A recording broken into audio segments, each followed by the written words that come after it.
Mic দেখে যে football খেলার সময় কোনো শিশুই জুতো পরে না, তাই সে একটি জুতোর দোকান খুলে। কিন্তু 2 মাসে সে মাত্র এক জোড়া জুতো বিক্রি করতে পারে। তখন সে শিশুদের জড়ো করে তাদের কিছু সময়ের জন্য জুতো ধার দেয়। জুতো পরে একটি ফুটবল ম্যাচ খেলতে গিয়ে বাচ্চারা জুতোর প্রেমে পড়ে যায়, কিন্তু তাদের কাছে জুতো কেনার টাকা ছিল না। তখন মাইক বাচ্চাদের বলে, তোমরা আমাকে কিস্তিতে টাকা দিও, তোমাদের আমাকে 2 মাস প্রতিদিন $1 দিতে হবে। বাচ্চারা রাজি হয়। জুতোর ঋণ শোধ করার জন্য বাচ্চারা যে কোনোভাবে টাকা রোজগার করার চেষ্টা করে। কেউ রাস্তায় জিনিস বিক্রি করে, কেউ আবার গির্জায় ভিক্ষা চায়। এবং পরের দিন থেকেই বাচ্চারা প্রতিদিন মাইককে $1 দিতে শুরু করে। কিন্তু কয়েকদিন পর কিছু বাচ্চা মাইককে জুতো ফিরিয়ে দিতে আসে, কারণ বড় বাচ্চারা তাদের ফুটবল মাঠ দখল করে নিয়েছে এবং বাচ্চাদের দখল করে নিয়েছিল। মাইক রাগে বড় বাচ্চাদের সাথে ঝগড়া করে। সে বড় বাচ্চাদের চ্যালেঞ্জ দেয় ছোট বাচ্চাদের সাথে ফুটবল ম্যাচ খেলতে। মাইক বলে, যদি বাচ্চারা জেতে তবে মাঠ তাদের ফিরিয়ে দিতে হবে। বড় বাচ্চারা রাজি হয়। তারপর মাইক জুতো বিক্রি করা বাচ্চাদের দিয়ে একটি ফুটবল দল তৈরি করে আর নিজেই তাদের কোচ হয়ে যায়। বাচ্চারা প্রতিদিন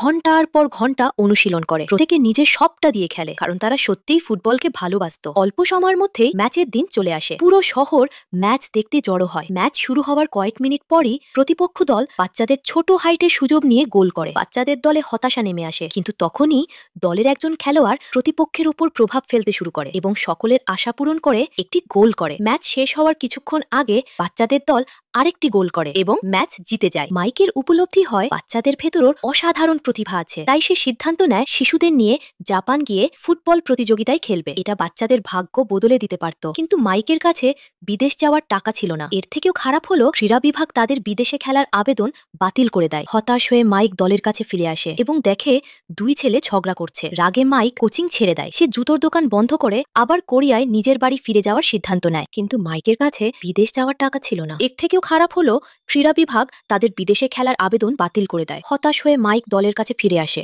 এবং দেখে 2 ছেলে ঝগড়া করছে। রাগে মাইক কোচিং ছেড়ে দেয়। সে জুতোর দোকান বন্ধ করে আবার কোরিয়ায় নিজের বাড়ি ফিরে যাওয়ার সিদ্ধান্ত নেয়। ভিডিওটি ভালো লাগলে লাইক এবং সাবস্ক্রাইব করবেন।